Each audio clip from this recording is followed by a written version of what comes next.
niyishyira hejuru aboroheje, n'ababoroga ikabaha amahoro. Haleluya. Niyishyira hejuru aboroheje, n'ababoroga ikabaha amahoro. Bivuze ngo nta buzima na bumwe wabamo Imana itagukuramo ngo igushyire hejuru.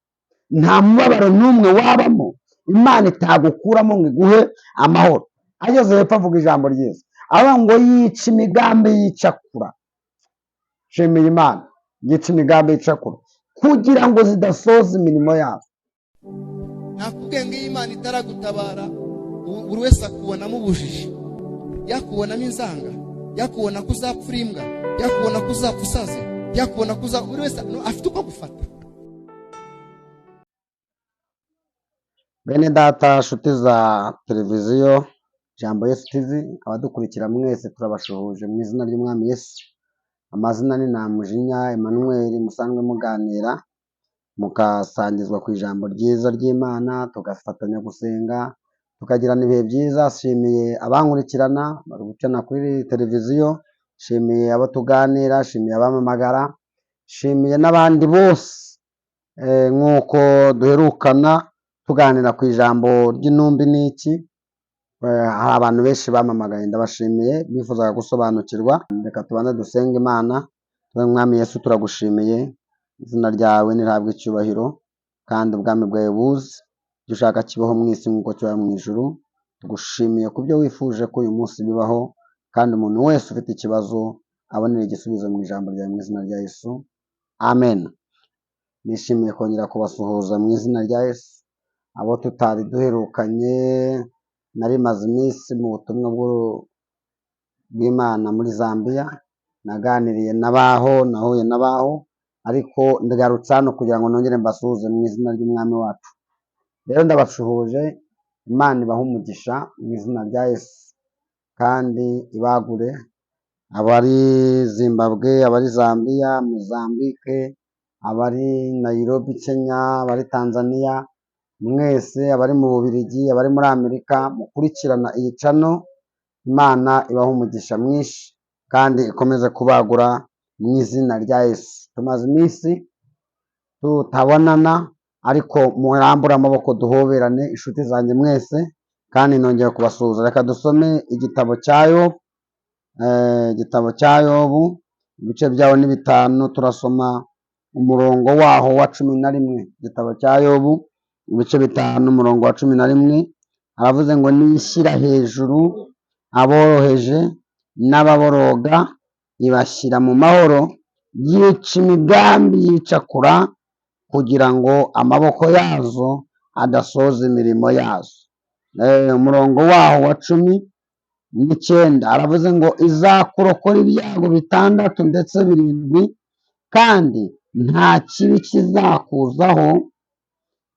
Mu gihe cy'inzara izagukiza urupfu, no mu ntambara izagukiza imbaraga y'inkota. Dushimiye Imana rero. Aravuze ngo umurongo wa 26 aravuze ngo uzinjizwa mu mba yawe ushaje neza, n'umuba w'ingano uhunikwa mu gihe cyawo. Imana ibaho umugisha. Turashimiye bantu mudukurikiranye uyu munsi ko bw'ijambo ry'Imana Imana iduhaye. Kubwo Imana iravuze ngo niyo ishyira hejuru, niyo ishyira hejuru. Iyo iri jambo yo bajya kurivuga, ni ibibazo yari amaze guhura nabyo, ni abantu bari batangiye kumuca intege, ni intambara yari amaze guhura nazo zikomeye.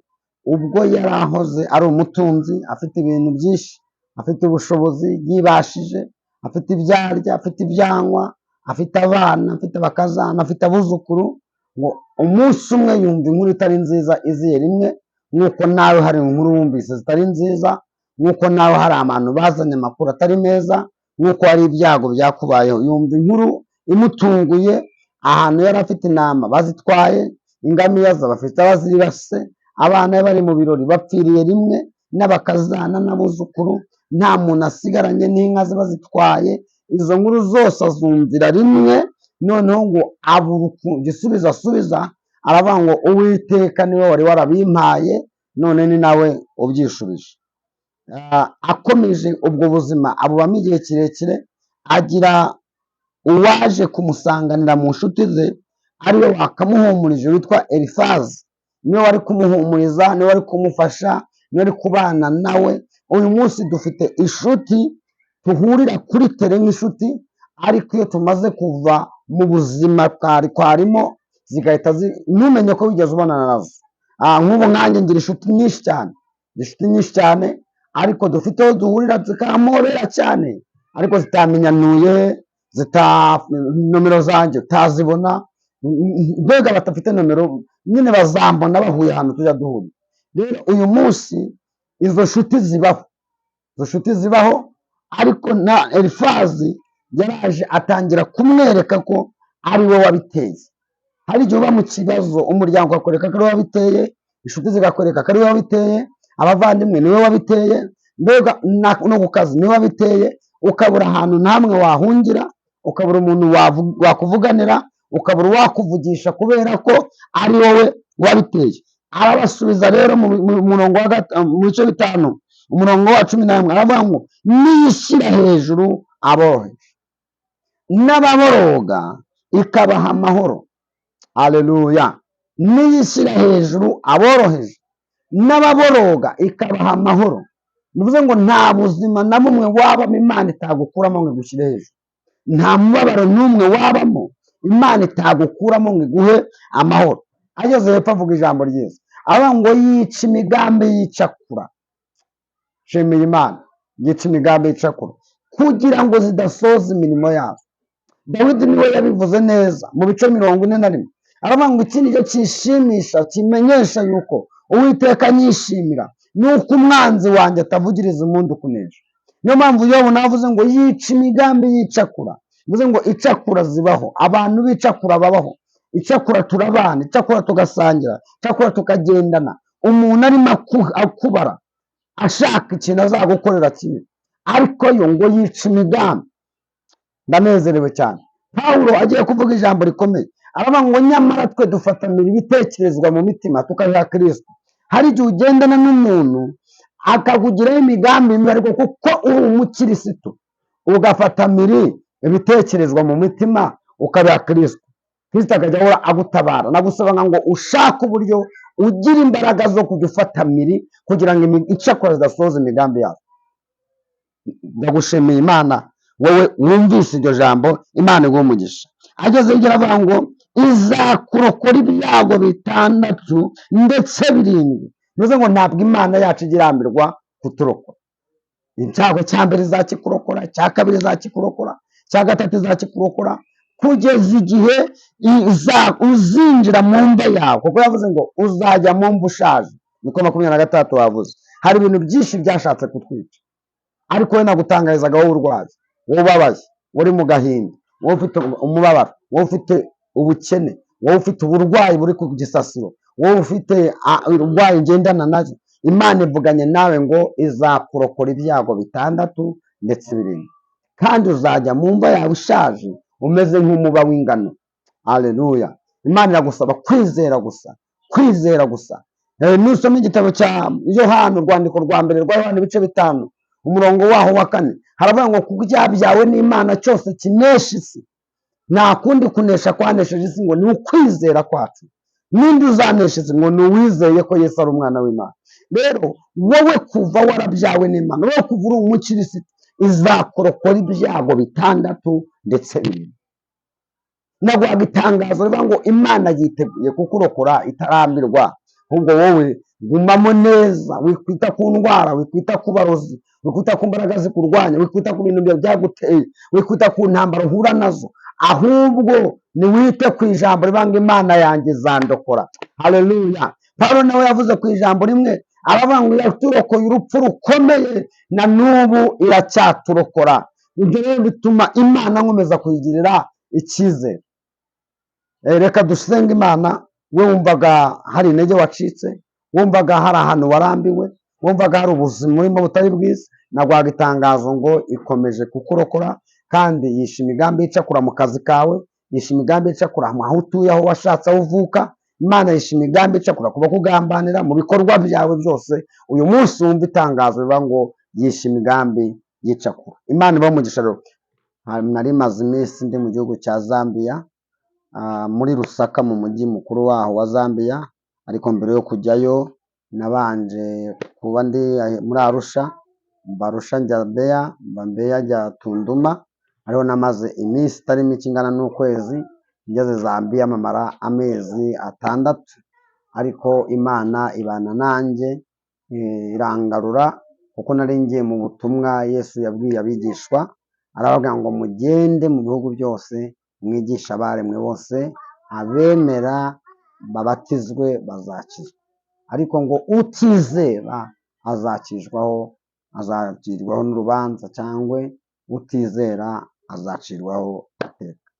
Rero ndabashuhuje, nagize inshuti nyinshi, nagize urugendo rukomeye mu bo nasize tuganiriye cyangwa duhamagaranye. Nababwiye ko n'ingaruka nzababwira amateka mu bo twahamagaranye yuko urugendo rumeze. None Imana ibahe umugisha. Yesu rero ajya kuvuga iri jambo yari agiye mu ijuru, yari afite abigishwa yabanye nabo imyaka 3 n'igice, bagendanaga, basangiraga, babanaga mu buzima, babanaga mu masengesho yabo, bahuranaga n'intambara bose bari kumwe. Ubwo ndanashimira ba Pastor Nkotanyi, ba Missionnaire Gatete, ba Pastor Rukundo, n'aba Elias n'abandi bose basigaye ku murimo ubwo nari ngiye ngasiga umurimo hano mu Rwanda. Rero Yesu nawe agiye kugenda arapfa. Abasomye Bibiliya mwarabimenye ukuntu byagenze, aragambanirwa nk'uko yari yaje gucungura, arapfa nk'uko byari byarahanuwe. Mu minsi 3 ishize arazuka, abonekera bano bigisha. Nta bundi butumwa yabahaye, nta yindi tangazo yabahaye, nta kindi kintu cyo kubaha yabahaye, ubwo yaravuze ngo mugende. Haleluya! Yarababwiye ngo mugende. Hano muri ubutumwa barabwumva, ibitangaza birimo biravugwa, Imana iri gukora, hari ibintu biri gukoreka, kandi mwebwe koko muri hano hari ubuzima mwafashe, ubu butaka mwarabufashe, ahubwo ni mugende mu isi yose mwigisha abaremwe bose. Ubwo nibutsaga yuko ubutumwa atari agace, si karitsiye, ahubwo Imana iguhamagaye igusaba kugenda kubwira abantu ubutumwa bwiza. Ndahamya ko aho nageze mu hose hari ibitangaza byagiye bikoreka. Mu bo twabanye Tunduma, twabatije abantu benshi. Tunduma ni ku mupaka wa Tanzania na Zambia, twabatije abantu benshi.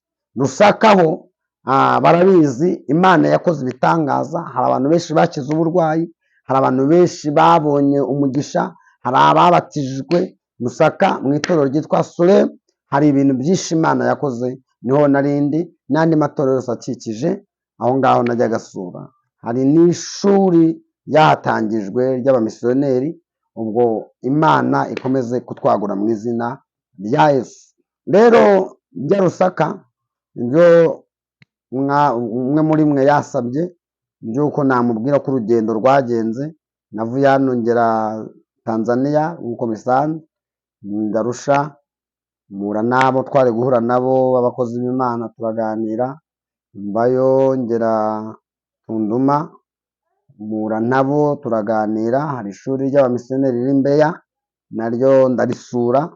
Noneho ngeze Tunduma, umuntu nyirizina w'urugendo rwanjye rukomeye wari wampamagaye ambwira ngo ninze Lusaka, telefoni ye ndayibura, akuraho telefoni, ariko bihurirana nuko intumwa y'Imana iba hari ukuntu yabaye. Kuraho telefoni, ayikuraho igihe kirekire kugira ngo nabasha kugerayo. Wari waduhuje wo mu Rwanda, ndamuhamagara, namubwira ati yakuyeho telefoni wa mukozi w'Imana. Rero ni ikintu gikomeye, n'ibidufasha kuri kamera ndumva yarabimenyeho, n'abandi ndababwira ati gusa ntabwo ufite gahunda yo gusubira inyuma. Yesu adutuma, yaduhaye umwuka wera. Rero uyu mwuka niwo waje gukora ibintu bikomeye. Imana ubwo narindi za Tunduma ntegereje telefoni y'uko izajyaho, hoteli nari ndimo, Imana niho yasanze irambwira ngo irashaka ko nkora umurimo aho tunduma. Mvayo nigisha Evangelist Muhomuseri, nigisha urugo ku rundi, mu Giswahili bavuga ngo ni nyumba kwa nyumba, nigisha urugo ku rundi, noneho nigisha ubutumwa bwiza, sura amatorero yabo, abantu barabatizwa, abantu bagira umugisha, abantu babona amahoro kubera Imana yatanze. Noneho nza kujya Zambia, najyanywe n'uwo muntu kubera ko aho narindi ari ku mupaka wa Tanzania na Zambia, Imana inuma Zambia mu bundi buryo.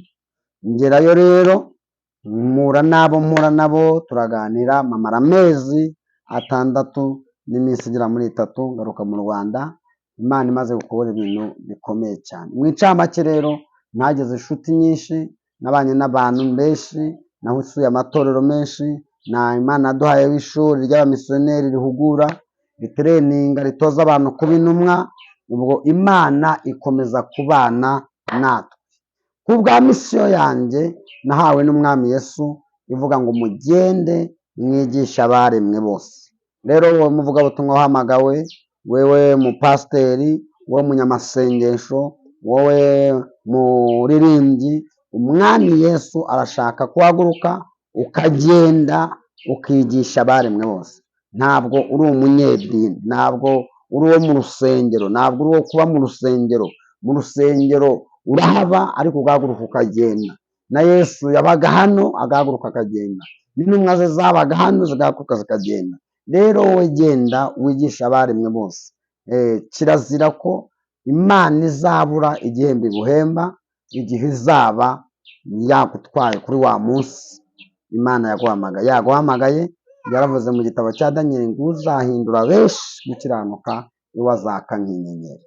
Rero Imana ibahe umugisha mwinshi. Abashaka amateka y'urugendo, by'umwihariko abashaka kwiga ku rwego ko guhugurwamo kwa misozi kugira ngo babashe kugenda, abashaka kuganirizwa, hari abantu bafite ubutumwa batsikamiwe kubw'ubutumwa, batakura ubutumwa aha ngaha ngo babujyane, batagira ikintu bari gukora, bari aho. Ubwo abo ngabo turabashaka cyane kugira ngo bambuke ibihugu bagiye gukorera Imana mu bindi bihugu, bambuke bagiye Tanzania. Abantu bakeneye ijambo ry'Imana, Uburundi barahari, Nairobi barahari, Uganda barahari, Tanzania barahari, mu Bubiligi na Zambia, Mozambique, Zimbabwe, Malawi. Abantu benshi bakeneye ijambo ry'Imana kandi baribuze kuko nabonye imbaraga ziri gukorera mu bihugu byo mu mahanga, sanga ni imbaraga zikomeye cyane. Abaho bari mu mwuka w'Imana narabakomeje kuko benshi bari bariho barangiritse cyane ku rwego rukomeye cyane. Ubwo rero ariko nanone harimo abantu bafite umutima w'Imana. Ubwo rero ndabashuhuje, shuhuje umushumba uyobora Bawureni, shuhuje umupasita Silas uyobora mu mujyi hano Musuremu, shuhuje Pastor Zakayo uri Zimbabwe uyu munsi, shuhuje Pastor Murara, shuhuje n'abandi bapasiteri, Pastor Paul, shuhuje n'abandi bashumba, shuhuje n'izindi ntumwa n'abandi bahanuzi, shuhuje ba Morodekayi, shuhuje n'abari muri Tanzania. Imana ibaha umugisha kandi ibagure. Nomero zanjye ni 0780704080. Ushaka kumpamagara, ashaka kwiga se, guhugurwa se, kwakirwa mu misiyoneri se, cyangwa se gusengerwa bisanzwe, waba ufite ikibazo icyo ari cyo cyose, dusaba Imana ikaguha igisubizo cyacu. Murakoze, Imana ibahe umugisha mu izina rya Yesu, amen.